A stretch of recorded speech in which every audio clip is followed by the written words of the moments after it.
That's right. We interviewed Butterfield last month in Did you? the Theodore Geisel Library at the University of San Diego, in a room much smaller than this one, but all around the manuscripts were original Seuss manuscripts and drawings. And No kidding. We're ready to go. Okay. Are you okay? We are. Okay. Tell us a little bit about what, after the sentencing, what does your workload look like? What are you doing when all this is happening? All these things are occurring. The Senate, the prosecutors are talking to Dean. What is the court doing? What are you doing? Have you moved to another? Are you working on other cases, or? There was sort of a lull, and we were doing some work on other cases that were still pending. There was still the final sentencing decisions that needed to be made, and the judge was working on that, and the reports from the probation office that gives a pre-sentence report the judge uses in making his sentencing decisions. And they were evaluating the cooperation of McCord and Hunt, Liddy, and so forth in the ongoing investigation. But it was, the action had really shifted for the most part away from the court at that point, and so it was a light time compared to what had been going on up to that moment. Let me ask you about Hunt, because Hunt begins to shift at this point. Yeah. What was he like in your court? It was hard to get a sense of him, really. He had, I don't know if it was a facade or what he really was, but it was just a very, you felt always at a distance with him. Some of the defendants seemed kind of warm and engaging and open and casual in downtimes in the court, and other chances where you'd bump into somebody, but he was always reserved and somewhat aloof, and it was hard to really get to know him in the brief encounters that we had in the courtroom itself. But I did get the impression, and I don't know if it's accurate or not, but the impression was, I've done my duty to the country. I shouldn't be here, but I'm willing to take the fall and fall on my sword. He never seemed to feel like he'd done anything wrong. What effect did there were speeches made at the time of sentencing? I believe Rolando Martinez made a very long speech. First of all, what impression did they have on you, and what do you recall of the impression they had on the judge? And it's kind of vague, my only recollection was he felt almost from the beginning that they were pawns and that they had been misled. They'd been lied to about what they were doing and the motivations and purposes for it, and they thought somehow it was there's some patriotic mission involved in all of this, and he felt sorry for them, really. I don't recall much more than that they weren't bad people, just had been taken advantage of. In the normal course of events, and there's nothing normal about what's happening at this point, how do you round up a grand jury? The grand jury is still impaneled. You're now working on the final sentencing, but is it up to the prosecutor to close down a grand jury? Well, there is an expiration, automatic expiration, and I don't recall now what it is, if it's a year or a year and a half. But I think this, you'd have to check to be sure, but I think the initial grand jury that had handed up the indictments in the break-in case, the initial case, as time was drawing close, was about to expire, and then the judge was asked by the prosecutors, whether it was then the U.S. Attorney's Office or the Special Prosecutor's Office, to extend their service. And so I think there was a 6-month extension or something of that kind granted so they could continue to function. Later on, the second grand jury was impaneled, as you know, and because this first one was running out of time on the extension even.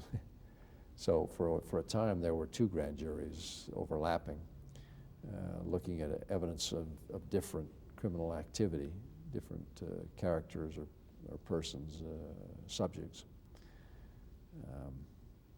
But it was both, at least the first grand jury was still functioning at this point. So the first grand jury serves up a subpoena for 9 tapes. Right. When was the last time that a president had been subpoenaed? It was awfully rare, we found. And I'm trying to remember if, certainly the most famous one was the Jefferson subpoena, when the Aaron Burr treason trial was underway, and a letter in Jefferson's possession was subpoenaed. There have been other subpoenas since that time. And I'd have to go back and look at our research again, because we tried with a fine-tooth comb to find every instance, any precedent where this had happened before, and there were very, very few. Well, tell us what, I mean, this was one of the greatest constitutional challenges a law clerk could ever face, and it fallen into your lap. Tell us about your reaction. First of all, what do you recall of your reaction to the news that Alexander Butterfield provided, that tapes existed? How did you see this shaping the case? What do you recall of that period? This would be July of 1973. Well, I expected at that point I'd be wrapping up my 1-year term with the judge as his law clerk. This was a 1-year appointment.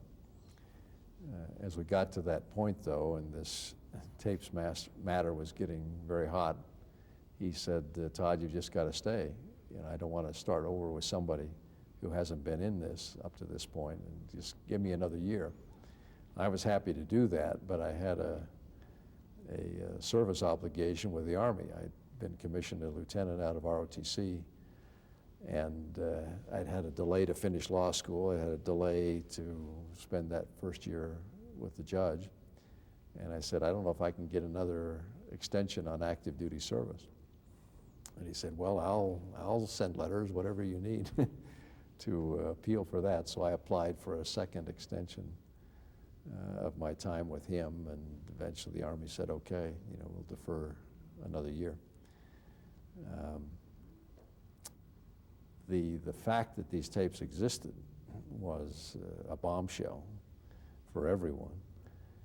And initially we didn't realize there were tapes of every conversation, essentially, that occurred in the Oval Office, and some others as well. It just, we all thought initially it was the kind of thing you turn it on, turn it off, and selected conversations may have been recorded. But when it was learned that everything was there, this looked like the perfect case. You know, here's the evidence of what really happened in everybody's own words, recorded. You don't get that in trials, hardly ever, obviously.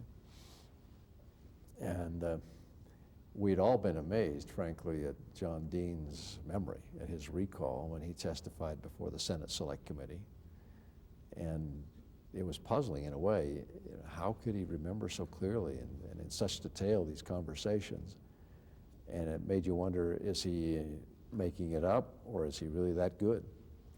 And then the tapes come along, we say, well, now it can be checked.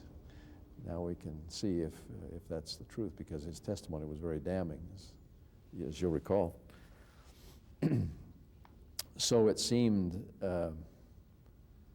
perfectly logical that a grand jury would subpoena the tapes, that this would be used as evidence, and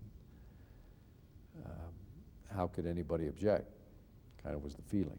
And yet there was the strenuous objection, as you know, on the president's part, which began to make people think, at least the judge, and I think in the public mind, what's he hiding? Why not lay it out? Here's the chance to prove John Dean is lying when he implicates the president. What's the hesitation? So there was all of that going on. I thought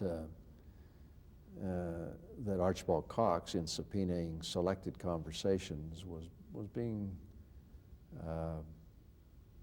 cautious.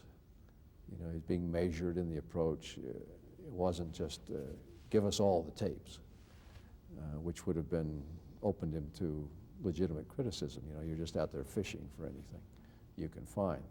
He did it in a measured way and an appropriate way, and said, here are these specific conversations, here's why they matter, you know, what could have been discussed on these days in these settings, and made a real case for 9 particular conversations. Tell us, you had 2 very, very interesting arguments made. You had Archibald Cox's argument, and then Charles Wright presented an argument. What do you recall of Charles Wright's argument? Well, they were both powerful, both convincing. As we were commenting earlier, there wasn't hardly any precedent for this kind of thing, and everyone was treading lightly, tiptoeing through this new virgin territory, if you will, afraid of making a mistake. And the judge was the same way, and I felt the same. I mean, he was very cautious and very sensitive to the fact that he was going where there weren't a lot of clear guideposts to go, and might very well blunder terribly if he weren't very careful. And everyone was very respectful, I thought, of the office of the President of the United States and the separation of powers among the branches of government, and so on and so on. There was plenty of basis for an argument to produce the tapes. There was a strong basis not to have an order from a court, a lowly trial court, trying to command the President of the United States to do something. So I thought it was, I always felt, kind of a clash of the titans. Archibald Cox was certainly at the top of the profession, as was Charles Allen Wright. Both of them did superbly well on their arguments and on their briefs. And it was just legal work and the legal profession at its best. And I felt, wow, what a privilege to be in this kind of historic moment. Fresh out of law school still, early in my career. And the judge seemed to feel the same way. I mean, he was, you know, this is nothing he had ever expected to face or to have happen in his legal career either. He was at the other end of his career. I was at the beginning. He was at the end. But this was, you know, this was new. This was a new experience all around because it was so much without precedent. But I thought all sides did well, both for and against the subpoena and the enforcement of the subpoena. We can talk about where the judge came down eventually, but it wasn't a clear right and wrong at that point. Well, let's talk about the judge's decision to actually opt for the court to listen to these tapes. Let's talk about that decision. How did it evolve? What role did you play? Do you remember discussing it with him? From his book, you get the sense that he was quite undecided, and it took him a while to find his way. Yeah, and it was something that evolved, as you say. We studied a lot about this, Rich Azaro, myself, the judge.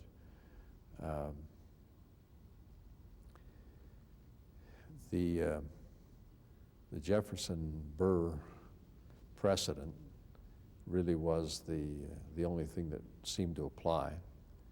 And in that case, it was a letter. Jefferson had a letter. The trial court subpoenaed the letter, or the parties in the court subpoenaed the letter. And the question of enforcing it, when he said, no, I'm not going to deliver it, came up. Yeah, but it never quite got to the point of the court saying, yes, you must produce this letter, because a compromise was worked out, and he supplied portions of the letter, and that was adequate for the trial, and so it went on. So it never quite came to a head. In this case, it wasn't going to happen that way, as it turned out. So, as I said earlier, arguments on both sides were really quite strong, and it was hard to know where to go. The president's position, Nixon's position, was, I claim executive privilege. A president has to have the right to talk freely and privately with his advisors, and not to have that subpoenaed and made available publicly against his wishes. And then later on came this statement that some of it involved national security issues as well, and that couldn't be disclosed. And the whole issue of the relevance of the material versus the claim of privilege was what it came down to. And I think that's where the judge finally said, look, why don't we look at it in camera, in chambers, in private, and we can see what ought to be subject to privilege, national security or anything else, any other kind of privilege, what's irrelevant, what has nothing to do with Watergate, just never has to be disclosed. And we can excise and copy, if you will, from the tape, anything that is not properly protected by privilege and relates to Watergate, is relevant. It seemed the perfect compromise, really. I wish I could take credit for coming up with it. And I don't know how we really came around to that point finally in the end. It was in the process, the evolution of many, many discussions. But I think I would have to give Judge Sirica credit for finally saying this is what ought to be done. And so we drafted the opinion that way. And I recall he had promised a certain day. I remember the day in August, wasn't it? It's in August, '73, yes. that he'd deliver his opinion. And we were there. We just made some last-minute changes that very day before it was ready to print and distribute. And I recall him in chambers the moment before he signed the order requiring production of the tapes in camera to him for review. And the opinion was going to be distributed. He had his pen poised above the paper there as he sat at his desk. I was just sitting beside him. And there was just a weighty pause. As you know, he knew he was really taking a huge risk, stepping out into this unknown territory. And for all he knew, he'd be disgraced and his whole career go down the drain as a result of this decision.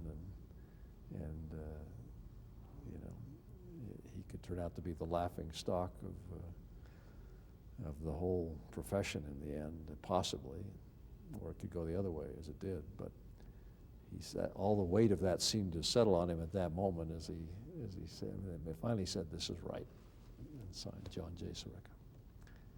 So I felt very proud of him. How important to that decision-making process was the fact that Richard Nixon had H.R. Haldeman listen to these tapes, and Haldeman had testified to what these tapes had on them when he was testifying before the Senate. And some people argue that undermined the whole argument of executive privilege. Well, yeah, and that wasn't a major consideration, as I recall, looking back on it, but it would go to, as you say, weakening the claim of privilege. That he did say, I have listened, this is the content, and then say, no, it can't be disclosed because of privacy and public, my sense of the public interest. So it weakened the claim somewhat. And in fact, the idea I mentioned earlier of why wouldn't you, speaking from the president's point of view, why wouldn't he lay this out to everybody and clear his name? Of course, the decision is appealed.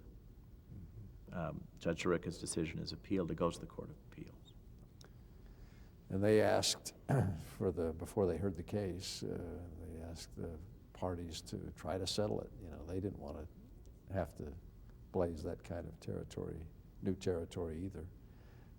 And that's appropriate. I mean, courts ought to be reluctant, I think, to go where they don't need to go and decide what they don't need to decide. And this just has to be a necessity before they would step out. But there couldn't be any settlement reached, and so they heard the case, and it wasn't a unanimous ruling, but they did uphold the judge's order to hear the tapes in camera and then to produce whatever seemed relevant. When did you first hear about the Stennis Compromise? I guess when it was on the news. I'm thinking back now that I believe I can't remember if this was the first disclosure of that idea or not, but the president did send a letter, as I recall, to Judge Sirica laying out that compromise or that approach. And I recall the judge calling me on the phone because we were not in the office at the time, and reading it to me. But I think it had been on the news in some form before that. And it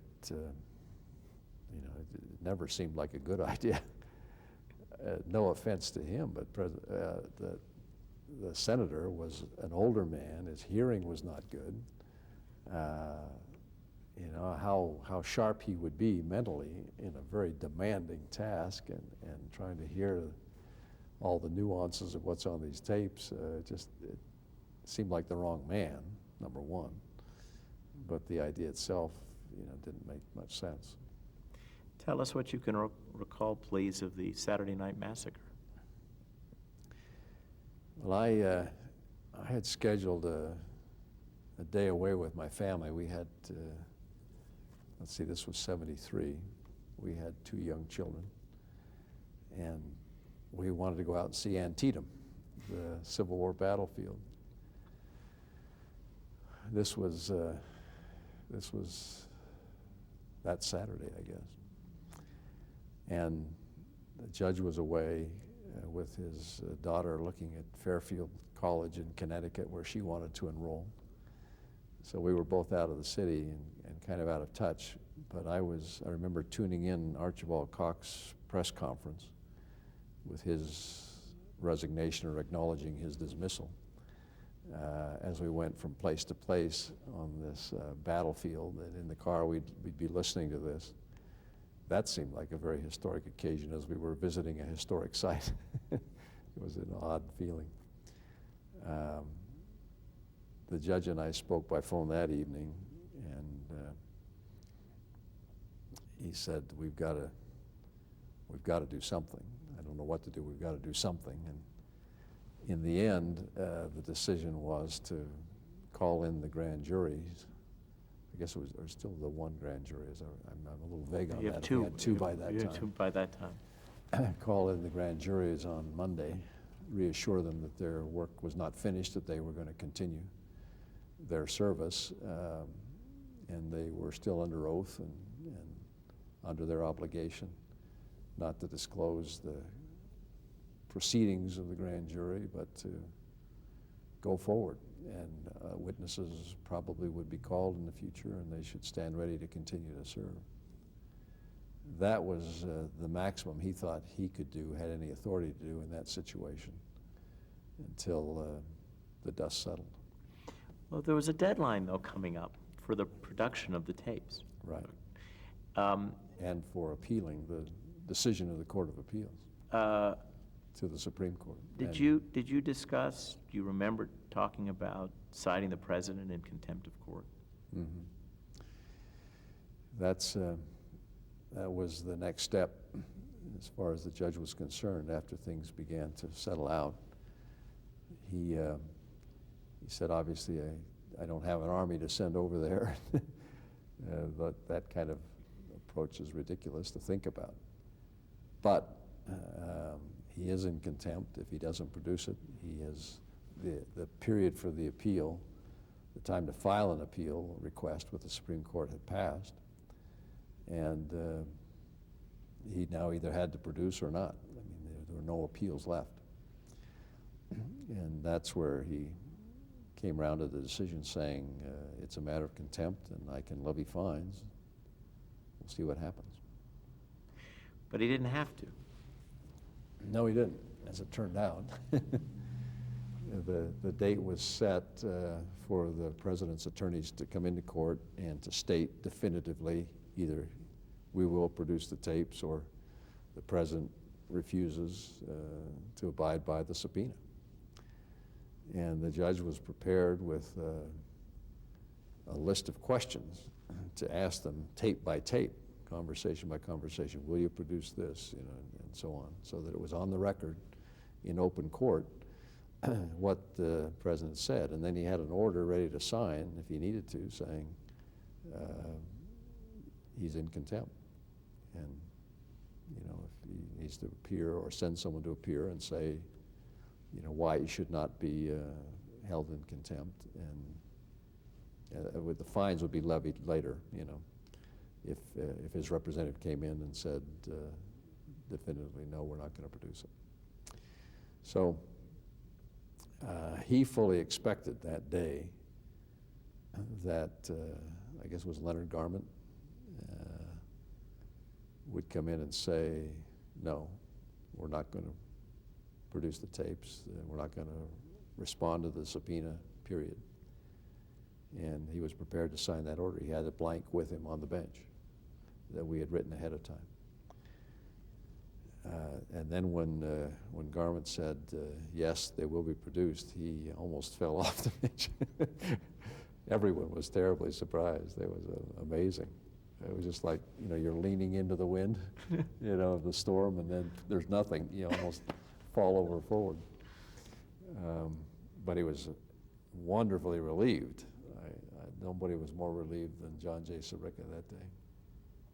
And so that potential crisis of the president saying no and the judge saying you're in contempt and here are the fines, daily fines of X $1,000 till you comply, fortunately never came to pass. What would have happened, I don't know. Nobody knew, but it was avoided. It was a tense day then. Very tense. I must have very been. tense day. And days leading up to it.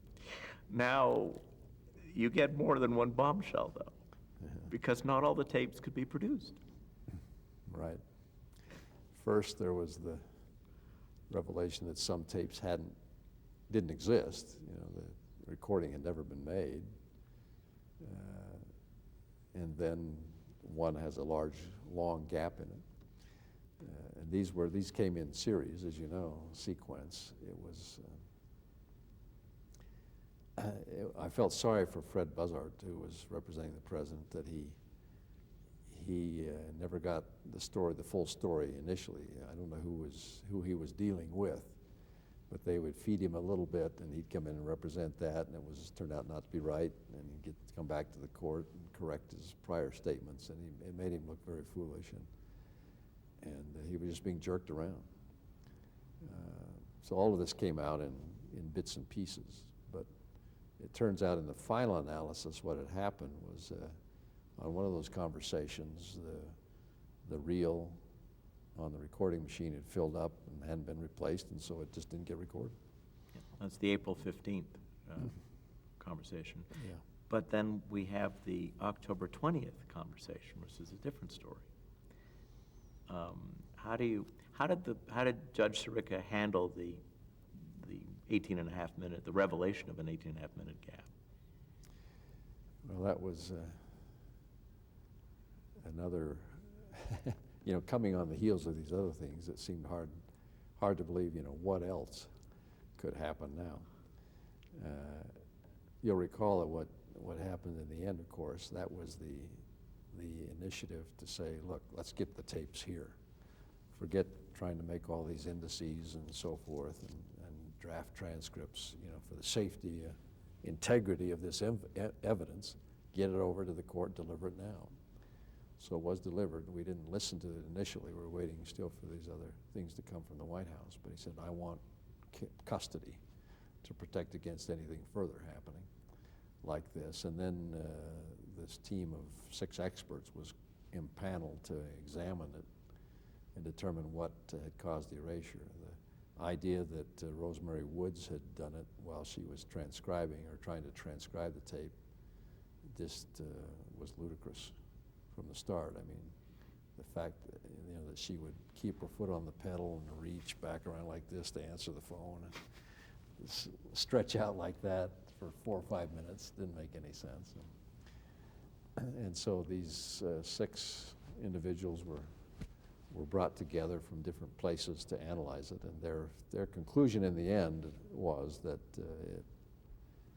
it happened in at least 5 and perhaps as many as 9 stops and starts, which made it look certainly intentional.